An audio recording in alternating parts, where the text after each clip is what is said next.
এই মুহূর্তে সবথেকে বড় ব্রেকিং নিউজ। ডিসেম্বরেই বাংলায় জনসভা মোদির, বেরুবে 5টি রথ। কোথা থেকে জানুন বিস্তারিত খবরে। পিছলে পড়লেন বাথরুমে, মাথায় পায়ে চোট কুণাল ঘোষের, অস্ত্রোপচার হবে তৃণমূল নেতার। এদিকে এলোপাতালি চলল গুলি, পড়ল বোমাও, পাকিস্তানের সেনা সদর দপ্তরে জঙ্গি হামলা, মৃত একাধিক। মহিলার ছবি এআই দিয়ে বিকৃত করে পোস্ট, কেন্নগরে ব্যবসায়ীকে অর্ধনগ্ন করে পেটালো মহিলারা। বাংলায় এবার দুয়ারে হাসপাতাল, হুগলির প্রত্যন্ত গ্রামে চালু হলো ভ্রাম্যমাণ চিকিৎসা পরিষেবা। টিকিট বিক্রি 2 কোটি টাকা জমা না দিয়ে ব্যবসায় বিনিয়োগ, গ্রেপ্তার রেলকর্মীর স্ত্রী।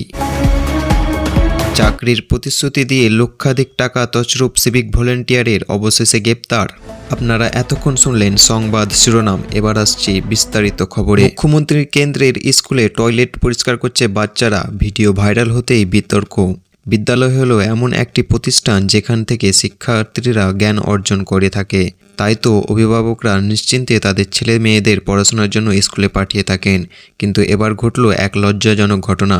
কর্ণাটকে পড়ুয়াদের দিয়ে শৌচালয় সাফ করানো হচ্ছে মুখ্যমন্ত্রীর বিধানসভা কেন্দ্রের স্কুলে। ভিডিও ভাইরাল হতেই নড়েচড়ে বসেছেন অভিভাবক থেকে প্রশাসন সকলেই। ইতিমধ্যে ঘটনা তদন্তের নির্দেশ দেওয়া হয়েছে শিক্ষা দপ্তরের তরফ থেকে। বছর ঘুরলেই 26-এর বিধানসভা নির্বাচন, আর সেই নির্বাচনকে সামনে রেখে একের পর এক ভোট প্রচারের প্রস্তুতিতে নেমেছে তৃণমূল থেকে শুরু করে বিরোধী দল বিজেপি। তবে এবার ভোট ঘোষণার আগে থেকেই রাজ্যে মোদি ভোটমুখী জনসভা নিয়ে একের পর এক চাঞ্চল্য খবর উঠে আসছে শিরোনামে। চলতি বছরের ডিসেম্বর মাস থেকে রাজ্যের 5টি প্রান্ত থেকে 5টি রথযাত্রা সূচনা হবে বলে বিজেপি সূত্রে জানা যাচ্ছে। থাকবে স্বরাষ্ট্রমন্ত্রী অমিত শাহের ওজনদার জনসভা। রিপোর্ট মোতাবেক সংসদের শীতকালীন অধিবেশন চলাকালীনই আয়োজিত হতে চলেছে পশ্চিমবঙ্গের প্রধানমন্ত্রীর আসন্ন জনসভাটি। সংসদের শীতকালীন অধিবেশন শুরু হবে 1 ডিসেম্বর থেকে 19 ডিসেম্বর পর্যন্ত, আর ওই সময়ের মধ্যে কোনো শনিবার বা রবিবার প্রধানমন্ত্রী বাংলায় আসতে পারেন। বিজেপির দাবি, ডিসেম্বর থেকে ভোট পর্যন্ত মোদির সম্ভাবনাময় এলাকা 14 থেকে 15টি জনসভা করবেন। রাজ্য স্তরে এক বিজেপি নেতা জানিয়েছেন, সম্ভাবনাময় আসন মানে আমাদের জেতা এলাকাগুলির কথা বলা হচ্ছে, এমন নয়। যেসব এলাকায় আমরা একাধিক আসনে অল্প ভোটে হেরেছি বা পিছিয়ে থেকেছি, সেই সব এলাকায় কর্মী সমর্থনদের মনোবল বাড়াতে পারে ভোটের ফল, সেগুলিকে সম্ভাবনাময় হিসাবে ধরা হচ্ছে। আর এই রকম এলাকা বেছে 5 তার চেয়েও বেশি বিধানসভা আসনের জন্য 1টি করে জনসভা বরাদ্দ করা হতে পারে। সূত্রের খবর, পশ্চিমবঙ্গের 5টি সাংগঠনিক জোনের প্রতিটি থেকে 1টি করে রথযাত্রা শুরু হতে চলেছে। অর্থাৎ উত্তরবঙ্গ, রাবঙ্গ, নবদ্বীপ, কলকাতা এবং হাওড়া, হুগলি, মেদিনীপুর, এই 5 অঞ্চল থেকে 1টি করে রথ রওনা হবে। আর এই প্রতিটি রথের সূচনাতে কেন্দ্রীয় নেত্রী থাকতে পারেন। যদিও কর্মসূচির দিনক্ষণ চূড়ান্ত হয়নি, তবে আগামী 2-1 দিনের মধ্যে এ বিষয়ে দিল্লিতে সর্বভারতীয় নেত্রীর সঙ্গে বৈঠক হওয়ার কথা বিজেপির রাজ্য সভাপতি শ্রমিক ভট্টাচার্য।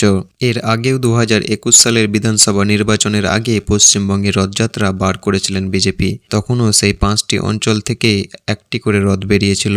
তবে এবারের রথযাত্রা কর্মসূচিতে আগের চেয়েও আধুনিক রথ দেখতে পাওয়া যাবে। ফসকে গেছিল পা, বাথরুমে পড়ে গিয়ে গুরুতর চোট পেলেন তৃণমূল নেতার মুখপাত্র তথা দল ও রাজ্যের সাধারণ সম্পাদক কুণাল ঘোষ। চোট পেতেই তড়িঘড়ি তৃণমূল নেতাকে নিয়ে যাওয়া হয় হাসপাতালে।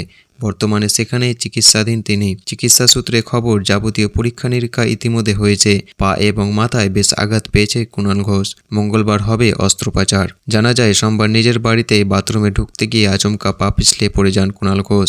সেই সময় পা এবং মাথায় প্রচণ্ড আঘাত লাগে তার।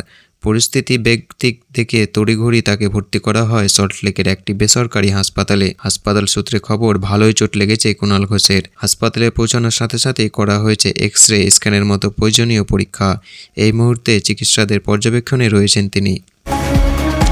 অবাক কাণ্ড, রেলের টিকিট বিক্রি কোটি টাকা নয়-ছয় করল এক রেলকর্মী। অভিযোগ, টিকিট বিক্রির প্রায় 2 কোটি টাকা জমা না দিয়ে স্ত্রীর ব্যবসায় লাগিয়েছিল ওই অভিযুক্ত কর্মী।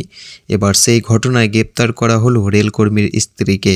রিপোর্ট মোতাবেক রেলের টিকিট বিক্রির বিপুল পরিমাণ টাকা নয়-ছয়ের অভিযোগ আনিস সরকার নামে এক রেলকর্মীর স্ত্রীকে গ্রেপ্তার করল এনজেপি থানার পুলিশ। আনিস সরকার এনজেপি স্টেশনের কমার্শিয়াল সুপারভাইজার পদে কর্মরত। তার স্ত্রী জয়শ্রী সরকার ভক্তিনগর সেন্ট্রাল কলোনির বাসিন্দা। টিকিট বিক্রির টাকা ব্যাংকে জমা করার দায়িত্ব ছিল আনিস সরকারের উপর, কিন্তু তদন্তে জানা যায় গত বছর ৩ জানুয়ারি টিকিট বিক্রি ১৪,৭৯,০০০ টাকার বেশি ব্যাংকে জমা দেওয়া হয়নি। এই ঘটনাটি প্রকাশ্যে আসতে এনজেপি চিফ কমার্শিয়াল ইন্সপেক্টর ২০ ফেব্রুয়ারি থানায় লিখিত অভিযোগ জানান। তারপরেই শুরু হয় তদন্ত। এরপর পুলিশ জানতে পারে যে টিকিট বিক্রির প্রায় ২ কোটি টাকা নয়-ছয় করেছে অনিস এবং সেই টাকা তিনি তার স্ত্রীর বিভিন্ন ব্যবসায়ে খাটাতেন।